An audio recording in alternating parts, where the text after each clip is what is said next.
부터 14절까지 말씀으로 모압이 다 통곡하리라, 모압이 다 통곡하리라, 이런 제목으로 말씀의 은혜를 나누고자 합니다. 이사야 15장에서 여호와께서 모압을 황폐하게 하시리라고 합니다. 모압에 관한 경고라고 시작하는 말씀이 9절마다 황폐함이 얼마나 심한가를 보여주고 있습니다. 하룻밤에 망하여 황폐할 것이며 하룻밤에 망하여 황폐할 것이라고 예언하고 있습니다. 망하여 황폐한다는 내용이 반복해서 나오는 것을 보게 되죠.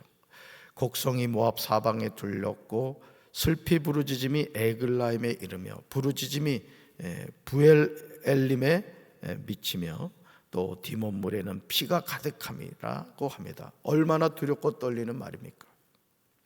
신앙생활을 바르게 하려면 우리는 하나님의 심판이 있음을 잊지 말아야 됩니다. 하나님의 심판이 있다. 우리가 물론 구원받은 하나님의 자녀이지만 이 하나님의 심판을 우리가 늘 깨어서 준비하는 성도가 되어야 됩니다. 이사야 16장에서 모압이 통곡하고 근심하리라고 예언하고 있음을 보게 되죠. 여러분 성경을 보시면요, 성경을 보실까요? 16장 위에 제목이 있죠? 뭐라고 나와 있어요? 모압이 통곡하고 근심하리라. 15장에 이어서 계속해서 이어서 나오는 내용입니다. 이사야 15장에 이어서 모압에 대한 심판 예언 두 번째인 것을 알 수가 있습니다. 1절에서 하나님은 모압이 현재 비참한 상황에서 벗어날 수 있는 길을 제시하고 있습니다. 우리 1절 말씀 같이 읽습니다. 너희는 이 땅 통치자에게 어린 양들을 들이되 셀라에서부터 광야를 지나 딸 시온산으로 보낼지니라. 아멘. 모압이 비참한 상황에서 벗어날 수 있는 길은 유다와 긴밀한 관계를 유지하는 것이라. 그 방법으로 선지자 이사야는 모압 왕은 유다 왕에게 조공을 바치라고 권유하고 있습니다. 여기서 너희는 이 땅 통치자에게 어린 양을 들이되, 이 내용이 바로 이런 권유를 하고 있는 내용인 것이죠. 모압은 양들이 많이 나왔는데 실제로 모압 왕 메사가 이스라엘의 아방에게 공물을 바칠 때도요, 새끼 양 10만의 털과 수양 10만의 털을 보낸 전력이 있었습니다. 선지자는 셀라에서부터 광야를 지나 딸 시온산으로 보낼지니라고 전합니다. 셀라는 모압 사람들이 도피하였던 에돔의 수도입니다. 이 공물은 셀라에서부터 출발하여 사해 남부를 돌아 유대 광야를 거쳐 딸 시온, 즉 예루살렘에 이르도록 지시되었습니다. 이사야 16장 2절에서 선지자는 계속해서 예언하고 있음을 보게 되죠. 우리 2절 말씀 같이 읽습니다. 모압의 딸들은 아르논 나루에서 떠다니는 새 같고 보금자리에서 흩어진 새 새끼 같을 것이라. 아멘. 여기서 모압 여자들은 모압 마을들에 거주하는 주민들을 가리킵니다. 고향을 떠나 이곳저곳을 근신스럽게 방황하는 그들은 이미 떠다니는 새요 보금자리에서 흩어진 새나 다름이 없었습니다. 이러한 그들의 정서가 아르논 강에 속한 나루토에서 가장 진하게 투영되었습니다. 이것은 모압의 처지가 어느 정도로 위태로운가를 우리에게 보여주고 있습니다. 하나님은 생각하신 것들을 반드시 되게 하시는 줄로 믿습니다. 하나님이 경영한 것을 반드시 이루시는 거예요. 그래서 여러분, 우리가 하나님의 말씀을 읽을 때 하나님이 우리를 향하여 주시는 말씀들이 있어요. 우리가 그 말씀을 믿고 자꾸 선포해야 될 줄로 믿습니다. 할렐루야. 모압에 관한 경고도 마찬가지입니다. 누가 능히 하나님의 경영을 패하겠습니까? 하나님이 손을 펴셨는데 누가 능히 하나님이 경영하신 것을 돌이킬 수가 있겠습니까? 이사야 16장 3절에 나오는 내용을 주목해서 보시면 이것은 유다에 대한 모압의 사절들의 간청인 것을 보게 돼요. 모압 사절들이 유다에 와서 뭐라고 간청합니까? 우리 3절과 4절을 세 번역으로 읽겠습니다. 그들이 유다 백성에게 애원한다. 우리가 어떻게 하여야 할지 말하여 주십시오. 우리를 위하여 중재하여 주십시오.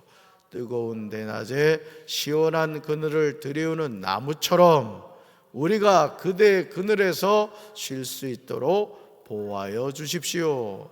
우리는 피난민입니다. 아무도 우리를 해치지 못할 곳에 우리를 숨겨 주십시오. 아멘. 중재하여 주십시오. 말하여 주십시오. 보호하여 주십시오. 피난민입니다. 숨겨 주십시오. 사랑하는 성도 여러분, 모압 사절들이 유다에 간청하는 것은 어려운 지경에 빠진 모압 사람들에게 주원을 아끼지 말고 은혜롭게 대우해 달라는 것이며 피난민들을 보호해 달라는 것입니다. 새 번역은 그들이 유다 백성에게 애원한다고 번역하고 있습니다. 모압 사절들이 유다에 간청하는 것들이 말하여 주십시오, 보호하여 주십시오, 숨겨 주십시오 라고 나오는 것을 보게 되죠. 이어지는 4절과 5절도 같은 내용입니다. 우리 쉬운 성경으로 4절과 5절을 읽습니다. 모압에서 쫓겨난 우리를 당신들 땅에서 살게 해주십시오. 우리를 해치려고 하는 사람들로부터 우리를 보호해 주십시오. 폭력이 사라질 것이며 약탈이 그칠 것이며 남을 짓밟던 사람들이 땅에서 사라질 것이다. 그때 자비로운 왕자가 세워질 것이다. 다윗 집안에서 진실한 왕이 나와 그 위에 앉을 것이다. 그는 공평하게 재판하며 정의로운 일만 할 것이다. 아멘. 이사야 16장 3절과 4절의 내용은 유다에 대한 모압 사절들의 간청이라고 했습니다. 그런데 여기에 나오는 모압의 상황이 좋지 않습니다. 여러분 3절을 한번 보실까요? 여러분 성경 보세요. 모압의 사정이 어떻게 되죠? 3절에 쫓겨난 자들, 또 뭐라고 나와요? 도망한 자들 이렇게 나오죠. 4절로 가보실까요? 뭐라고 나와요? 쫓겨난 자들, 멸절한 자, 토색하는 자, 멸절하는 자, 압제하는 자 등이 나오죠. 그런데 이런 내용은 다윗 장막에 출현할 미래의 완전한 통치자의 출현과 밀접하게 관련이 되어 있다는 것이죠. 여러분 5절에 나오는 내용이 바로 그 내용인데요. 폭력과 착취로 능사를 삼는 지상 제국이 멸절한 자리에 그와 대조적인 한 왕국이 돋아남을 보게 됩니다. 이 왕국이 바로 다윗의 장막에서 나온 한 왕을 갖게 된다라는 것이죠. 이런 궁극적으로 누굴 말할까요? 메시아 예수 그리스도를 말하겠죠. 이 왕은 인자함으로 백성을 다스리고 충실함으로 옳고 그름을 판결합니다. 정의와 공의를 구하며 실행하시죠. 그러니까 우리 예수님은 인자하실 뿐만 아니라 충실하신 분이다. 정의와 공의를 구하며 실행하시는 분이라는 거죠. 사랑하는 성도 여러분, 그렇다면 왜 모압이 망하게 되었을까? 이사야 16장 6절에 그 이유가 정확하게 나와요. 왜 모압이 망하게 되었는가? 우리 6절 말씀 쉬운 성경으로 읽습니다. 모압 백성이 교만하고 매우 거만하다는 말을 들었다. 그들은 교만할 뿐 아니라 화를 잘 낸다. 그러나 그들은 허풍만 칠 뿐이다. 아멘. 선지자 이사야는 모압을 교만한 민족이라 단정짓습니다. 6절에서 교만이라는 낱말이 4번이나 반복하여 사용되고 있음을 보게 돼요.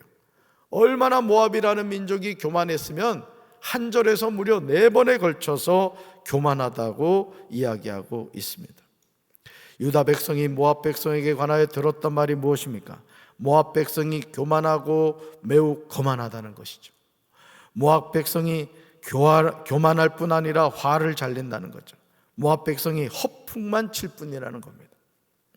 결국 이런 모압의 교만은 이어지는 7절에서 통곡으로 바뀌고 있음을 보게 됩니다. 여러분, 교만은 패망의 선봉이라고 그랬죠. 우리 말씀 같이 읽습니다. 그러므로 모압 사람들이 통곡하는구나. 모두가 모압을 두고 통곡하는구나. 길하레셋에서 먹던 건포도빵을 생각하며 슬피 울며 괴로워하고 있구나. 아멘. 모압 사람들이 서로 자신들의 처지를 슬퍼하며 웁니다. 이 울부짖음에서 제외되는 이가 없을 정도로 이 비탄의 크기가 너무 크다는 거예요. 여러분 8절부터 12절에 나오는 내용도 마찬가지입니다. 여러분 성경을 보시면요, 8절 보세요. 8절. 이는 헤스본의 밭과 신마의 포도나무가 말랐다. 여러분 나무가 말르면 어떻게 되겠어요? 또 전에는 그 가지가 야셀에 미쳐 광야에 이르고 그 싹이 자라서 바다를 건넜대요. 이제 열국의 주권자들이 그 좋은 가지를 뭐 했다고요? 꺾었다는 거예요. 말라버렸고 꺾어버렸다. 이건 뭘 말해요? 망해버렸다, 패망했다. 근데 왜 그렇게 되었다고요? 6절에 모압의 교만 때문에 그렇다는 것이죠. 하나님이 그런 모압을 심판하신 거죠.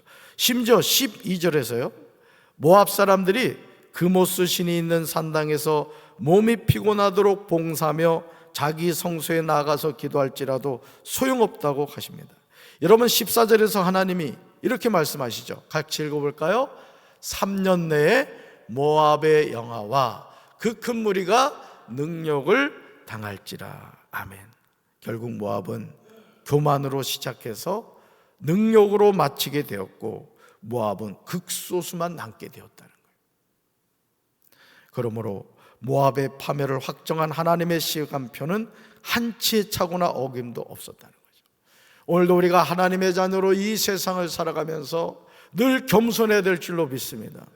여기서 있는 담임 목사도 마찬가지예요. 우리 살아가는 성도들, 특별히 우리 새벽기도의 용사들 늘 겸손하셔야 돼요. 늘 하나님께 여쭙고, 하나님 오늘 이 하루도 제가 어떻게 살아야 될까요? 어떻게 하나님과 동행하기를 원하십니까? 늘 하나님께 묻고, 하나님 말씀하시면 순종하고, 하나님과 동행하며 살다가 하나님 나라 천국 가는 우리 백성들 되기를 주님의 이름으로 축원합니다. 사실 어제 저녁도 우리 송혜학 성도가 위중하다고 그러는 거예요. 제가 신방을 다녀왔었거든요.